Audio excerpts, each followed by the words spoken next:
Halo, apa kabar pemirsa? Senang sekali Simpo Dunia hadir kembali menyapa Anda dengan informasi dari berbagai penjuru dunia akan kami sampaikan.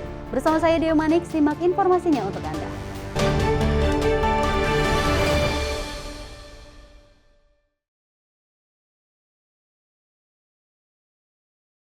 Pemirsa, kita awali informasi Simpo Dunia. Ghana dan Nigeria, dua negara di Afrika Barat ini tengah menghadapi lonjakan kejahatan siber yang melibatkan pusat pelatihan bagi anak muda untuk melakukan penipuan online. Nigeria kehilangan hingga 500 juta dolar per tahun. Akibat hal ini telah dirancang strategi baru untuk mengatasinya. Anak-anak muda ini merokok sebelum bekerja. Pekerjaan mereka adalah menipu korban di internet yang tidak merasa curiga. Menurut pemuda yang kita sebut saja Wezi dan rekan-rekannya, mereka bekerja di kerajaan hiruk-pikuk, tempat orang-orang dilatih melakukan kejahatan dunia maya. Mereka berbicara kepada VOA dengan syarat tidak disebutkan nama aslinya. Menurut Wezi, hari ini mereka sedang istirahat. Mereka mencari calon korban lewat obrolan daring. Like going to Instagram, liking posts and comments. I can go to USA Today now. Do their post today. I will start war. I will build traffic on the comments. They won't even think I'm a scam. From there, people will add me. Banyak yang menerima umpan itu kemudian tertipu. He's worshiping me like this. And why are you doing this? Can you tell us? I'm a graphic designer. I do work. I do office work, Microsoft Word, Excel, PowerPoint. Some people will give you work. They will not pay. I have work here that will tell me like 3,000. I like this country. Itu kurang dari $2 per pekerjaan untuk pekerjaan legal. Menurut Wisi, di sini ia melakukan ribuan penipuan daring yang sebagian besar menyasar warga Amerika. Para pejabat mengatakan penipu dari Afrika Barat sudah terkenal secara global. Menurut Komisi Kejahatan Ekonomi dan Keuangan Nigeria, negara ini kehilangan sekitar 500 juta dolar per tahun akibat kejahatan siber, termasuk penipuan online, phishing, pencurian identitas, dan serangan terhadap lembaga keuangan. Pihak berwenang mengatakan 3.400 pelaku kejahatan telah dihukum tahun lalu dan ratusan juta dolar telah dikembalikan. Untuk membantu, Nigeria meluncurkan desk respons cepat kejahatan siber 24 jam akhir Oktober lalu. It's a containment strategy. It is a preventive framework. It's an initiative to save members of the public from any damage, from any loss that cybercrime, may want to bring. Angka nasional menunjukkan Nigeria berjuang menghadapi pengangguran tinggi dan inflasi yang mencapai titik tertinggi selama 28 tahun. Sementara menurut Adeniyi, ia beralih ke penipuan online sebagai sumber pendapatan yang lebih diandalkan bagi keluarganya. I have to work hard, take care of my mom, buy whatever she wants. Seorang juru bicara Komisi Kejahatan Ekonomi dan Keuangan Nigeria mengatakan, negara ini juga berencana membuka pusat penelitian kejahatan siber untuk membantu warga Nigeria yang memiliki keterampilan teknologi mendapatkan cara yang legal untuk menghidupi diri mereka sendiri dan keluarga mereka. Dari Arlington, Virginia, saya Helmi Yohanes dan tim VOA. Sementara itu, pemirsa, sebanyak 8 juta penduduk New York kini berada dalam status siaga kekeringan akibat minimnya curah hujan yang menyebabkan penurunan persediaan air di beberapa waduk.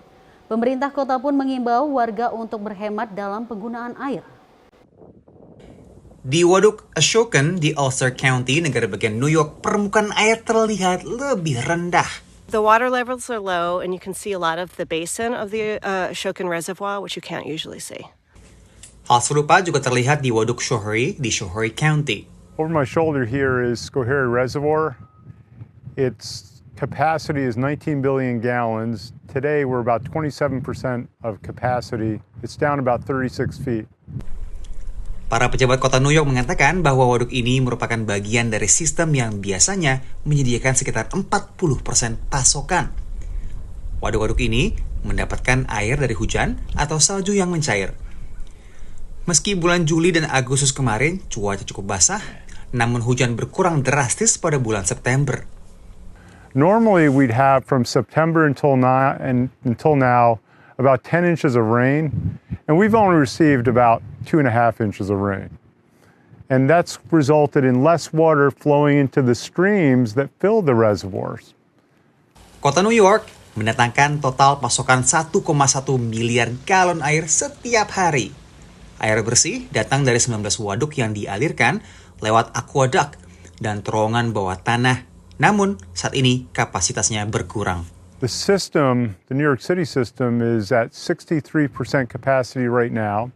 Normally it would be about 79% capacity. But inflows coming into the reservoir system are near record lows. Di sisi lain, saluran air Delaware dengan kapasitas besar sedang bocor dan diperbaiki.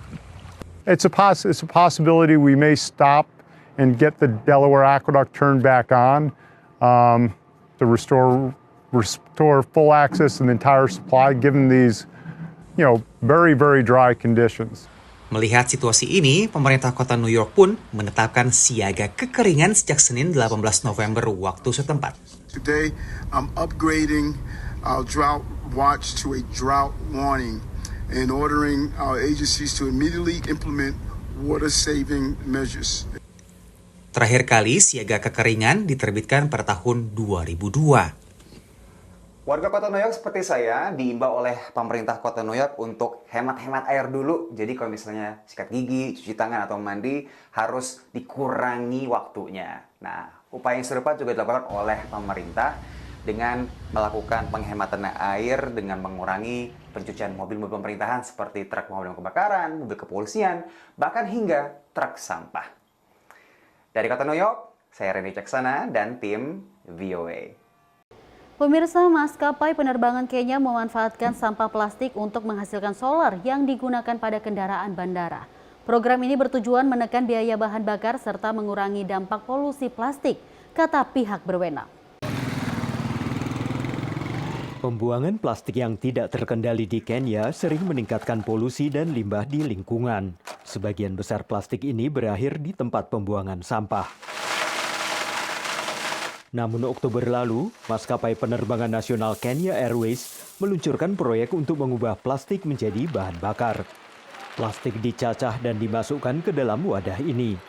Panas akan memecah plastik menjadi minyak yang kemudian disuling menjadi bahan bakar solar untuk kendaraan darat. Menurut kepala operasi perusahaan ini, setidaknya 1.000 liter bahan bakar diproduksi setiap hari. We get people to work here in the plant and we get people to work in the community to collect that plastic from the community and pays money as well for the community. So we take that waste plastic from the community around and we use that. So 98% comes from the community around us. 2% comes from the airline.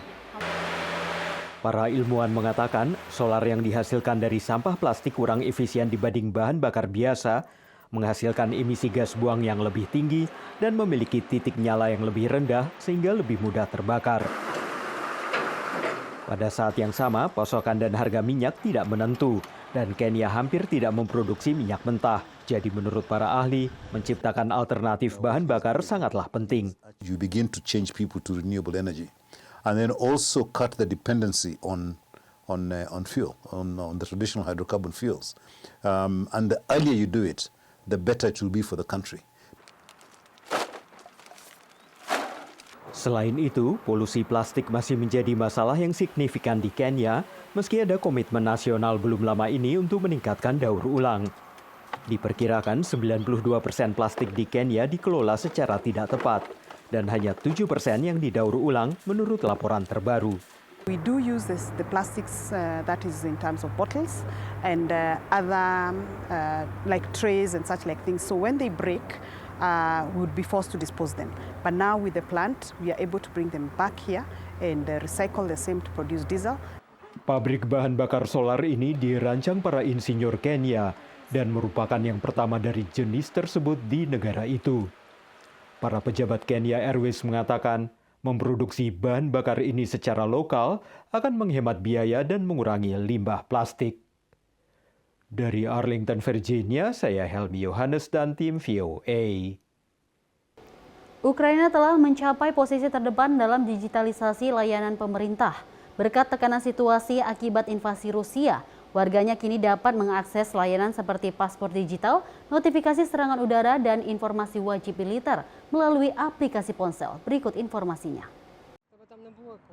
Hanya dalam 6 tahun, Ukraina telah melonjak dari peringkat 102 ke peringkat ke-5 di antara 193 negara di dunia dalam kategori indeks layanan daring pada survei e-government PBB.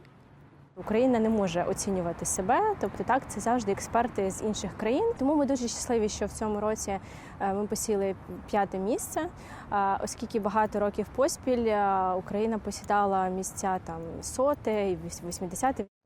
Valeria memuji upaya Ukraina melakukan digitalisasi layanan pemerintah lewat aplikasi ponsel dan portal yang disebut DIA, yang berarti aksi dalam bahasa Ukraina.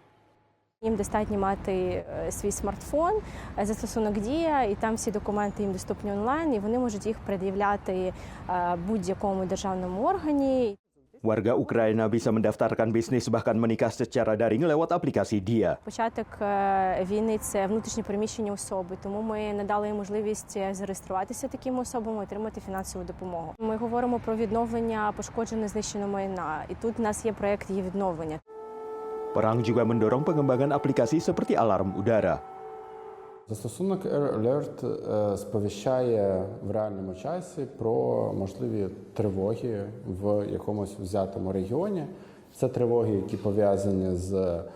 Perusahaan sistem keamanan Ajax Systems adalah salah satu pengembang aplikasi. Sebelumnya, warga mengandalkan sirene jalanan yang diaktifkan dari lokasi tersembunyi setelah menerima peringatan dari Angkatan Udara. Там далі вже черговий. Так, в механічному режимі цьому там нажимає велику червону кнопку і активуються тривоги. Ми розробили для них таку от адмінпанель, в якій цей черговий може... Sudah ada sekitar 24 juta unduhan aplikasi menurut Valentin. Подібних рішень на таку кількість людей, його в світі немає. Який існував до повномасштабного вторгнення, це застосунок в Ізраїлі. Там повітряні тривоги, там була ще в них... Aplikasi baru ini juga membantu tentara Ukraina merampingkan sebagian besar dokumen mereka. Додаток «Резерв Плюс» – це наймасовіший продукт Міністерства оборони. На меті у застосунка була проста задача – це зробити можливим всі сервіси наших рекрутингових центрів, наших територіальних центрів комплектування, зробити їх онлайн. Pria usia wajib militer kini bisa memakai aplikasi untuk memperbarui data mereka sesuai undang-undang. Нещодавно ми запустили можливість обрати вакансії, відгукнутися на вакансію і добровільно вступити до лав всіх сил оборони. Menurut Katerina, semua data digital ini terlindungi dengan baik. Ia mengatakan perang telah menciptakan kondisi yang membuat pengembangan produk digital baru menjadi lebih mendesak. Dan ini adalah tantangan yang harus dihadapi Ukraina selama ini. Dari Washington DC, saya Helmi Yohanes dan tim VOA. Anda kembali menyaksikan Sinpo Dunia, informasi kita lanjut. Berkat dukungan PBB, sejumlah pengungsi yang tumbuh di kampung pengungsian Kenya setelah melarikan diri dari konflik Somalia, kini mendapatkan pelatihan keterampilan digital membuka jalan menuju masa depan yang lebih menjanjikan. Di kamp pengungsian di Daha Hale di timur laut Kenya, Muhammad Matan yang berusia 30 tahun mengajar keterampilan digital kepada para pengungsi muda dan berharap keterampilan ini dapat memberikan kesempatan lebih baik bagi mereka. Nin computer garni zero basic ayaan u bilownaa kuwa zero markaa u bilownay ee bartaan waxaa sii barna skill ay ku shaqaystaan oo sidii freelancerka sidii oo kale transcription iyo translation iyo data entering iyo web development, web design, waxyaalahaas programadaas ma barnaan si u tagaan shaqooyin u sameeyaan xagga online-ka ah. Orang tua Matan mengungsi dari Somalia tahun 2001 saat ia masih berusia 7 tahun. Matan awalnya melakukan pekerjaan fisik, tapi ia kemudian mendaftar di program pelatihan keterampilan digital yang didukung PBB di kamp-kamp pengungsi. Matan kini berharap keterampilan yang ia ajarkan akan membantu para pengungsi muda agar terhindar dari masalah. Saat daraaddeed ayaa programkan ayaan u furnay inay ku caawino dhalinyarada rasiska iyo dhibaatooyinka xarooyinka ka jiro si oo ka tuugnimada bilaabatay ninka dhalinyarada waxba u hanin wax u bartay waxyaalo kale ayuu ku kacayaan marka waxaan go'aansanay in dhalinyarada xaafadaha joogaan inay xirfadda kombiyuutarka ay bartaan skillkan si ay ku helaan ee loo hortago waxyaalaha dhacaya xarooyinka ka dhacayo nabadgelyada iyo rasiska iyo dhalinyarada dhibaatada ay ku dhex jiraan mar walba. Para siswa bisa mengikuti kelas yang berbeda selama seminggu. Beberapa di antaranya memilih sesi akhir pekan. Abdirrahman Hasan adalah salah satu peserta pelatihan yang mengatakan program ini telah memberinya manfaat. waxyaalo fara badan ayaan baranay ahaan haddaan iska hadla hadda anigu basic waan bartay waxyaalo kale oo xirfado badan oo aan ku shaqaystaan bartay sida freelancing oo kale software waxyaalo badan accounting waxyaalo badan ayaan meeshan ka bartay marka aad iyo aad ayaan faa'iido uga gaarnay. Matan saat ini memberikan kelas gratis kepada lebih dari 70 siswa di kamp pengungsian dan bertujuan memperluas program tersebut. Tapi menurutnya ada beberapa kesulitan dan ia perlu bantuan. caqabadaha naasto waxaa waaye kombiyuutarihii oo old naga oo aad noogu shaqaynaynin meesha internetkada aad iskaga xun oo waxaan iska isticmaalnaa wax databaan wallahi aan isticmaalnaa waxaan rajaynaynaa inay meel ka weyn ay noqoto oo asaan kasii beedno iyo kombiyuutarahan inaan kasii bedelno adduun mar walba digital ayuu maraya casriga hor leh shay walba waa lasii bedelaa haddaan helno wax dhaqaale iyo caabitaan aan helno inaan kasii weynayn ayaan jecelnahay. Kenya menampung hampir 800.000 pengungsi dan pencari suaka, terutama dari Somalia dan Sudan Selatan menurut PBB. Para pengungsi terlatih seperti Muhammad Matan optimistis, keterampilan yang mereka peroleh di tempat pengungsian akan membuka jalan bagi peluang yang lebih besar di masa depan. Dari Arlington, Virginia, saya Helmi Yohanes dan tim VOA. Sementara itu pemirsa, WHO melaporkan bahwa semakin banyak petani Malawi meninggalkan penanaman tembakau dan juga beralih ke komoditas yang lain yang lebih menguntungkan. Malawi sendiri telah mendukung upaya global ini dengan meratifikasi Konvensi WHO untuk pengendalian tembakau. Petani di distrik Machinga, Malawi Selatan, Miriat Ndege, kini menanam millet, kedelai, dan jagung setelah menanam tembakau selama 25 tahun. Harga yang rendah ditambah apa yang ia sebut sebagai praktek pembelian tembakau yang tidak adil di pasar menjadi salah satu alasan mengapa ia beralih 3 tahun lalu. Selain bercocok tanam, Miriat juga memelihara kambing, merpati, ayam, bebek, dan burung merak yang kotorannya ia gunakan sebagai pupuk kandang untuk mengurangi dampak kenaikan harga pupuk belum lama ini. Pindu ndina nakuti chaka cha tachi nagula njinga ya moto, njinga ya kapalasa, ananga awiri amuna panopa winayo akulowa form 3, winayo panopa ali akulemba mayezo wa form 2. Tembakau sudah lama menjadi penghasil devisa utama di Malawi dan menyumbang 50% lebih pendapatan ekspor negara itu. Tembakau juga menjadi sumber pendapatan utama bagi banyak petani di Malawi. Ngati ine ndimene maoni aphindu kufodya kuti nditakunena kuti ndisindingasiye chifukwa ndimene ndimadalira ulimi kumene wafodya kuti mandiresa ndalama. Namun kampanye anti rokok WHO mengatakan pertanian tembakau menimbulkan risiko kesehatan parah bagi para petani karena mereka bisa menyerap nikotin yang setara dengan merokok 50 batang sehari. Tahun lalu, pemerintah Malawi mengambil langkah penting, yakni meratifikasi perjanjian konvensi kerangka kerja WHO tentang pengendalian tembakau, yang menganjurkan pengurangan produksi tembakau. Menurut sejumlah petani yang kini menanam kacang-kacangan, tantangannya adalah kurangnya pasar yang berkelanjutan bagi hasil panen mereka. Nthawi zambiri soya amavuta misika mdera la kwathu kuno. Ndeno phinduso kumeneko likumakhanga tili kumavutavutako choncho. Kumano kuntezaku mbuyo mube umakhanga tumachitako bwino. Koma chifukwa cha nyengo kumakhawa kumavuta kuma mitengo ndiye ili bwinoko. Kusiyana ndi Pakar pertanian mengatakan ada harapan bagi para petani ini setelah sebuah perusahaan manufaktur lokal belum lama ini mengumumkan rencana membangun industri ekstraksi minyak kedelai di Malawi dalam 6 bulan ke depan. Definitely, we understand that that industry has potential to absorb over 150,000 metric tons of soya. So we believe when it comes to a ready market for soya, then definitely that market will be there.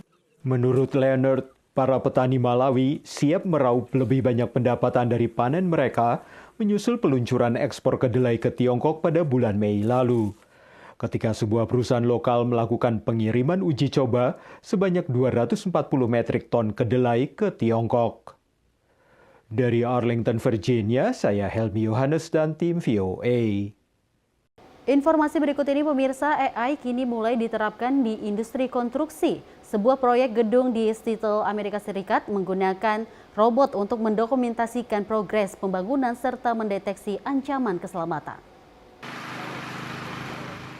Ketika kru konstruksi di gedung apartemen di Seattle, Washington, Amerika Serikat ini pulang kerja, 2 robot otonom yang didukung oleh kecerdasan buatan atau AI mulai bekerja. So the robot drives into each room on the floor. It has the floor plans already loaded in it, so it knows where the walls are going to be.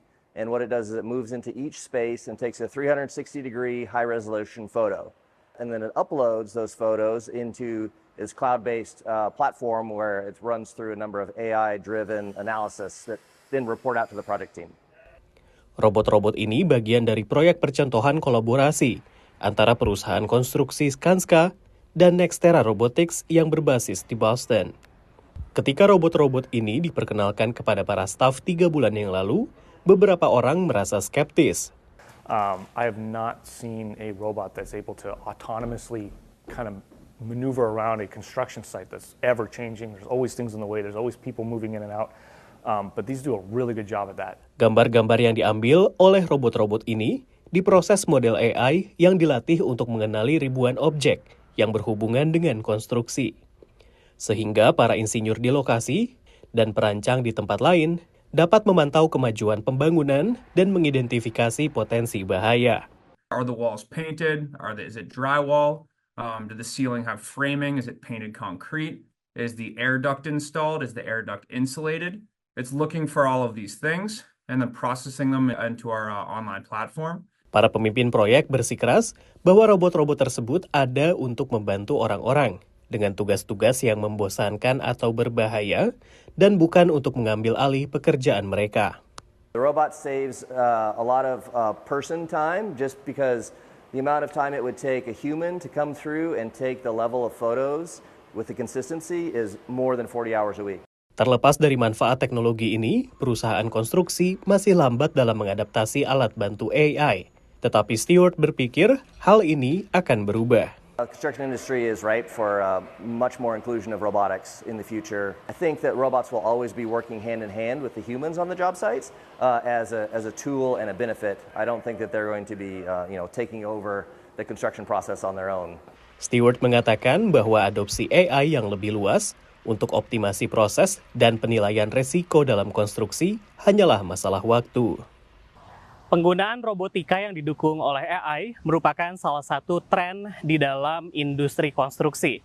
Menurut proyeksi dari Market US, sebuah perusahaan riset pasar, Market US juga memproyeksikan bahwa semakin banyak perusahaan yang akan menggunakan robotika berbasis AI untuk melakukan monitoring proyek, dengan proyeksi 35% kenaikan setiap tahunnya.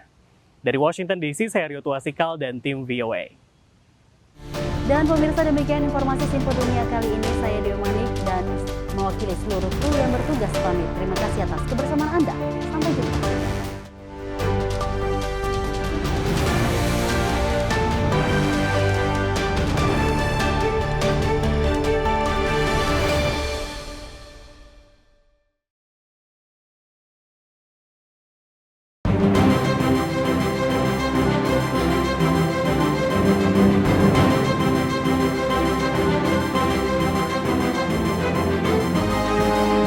Simpo TV, News, Sport, Entertainment.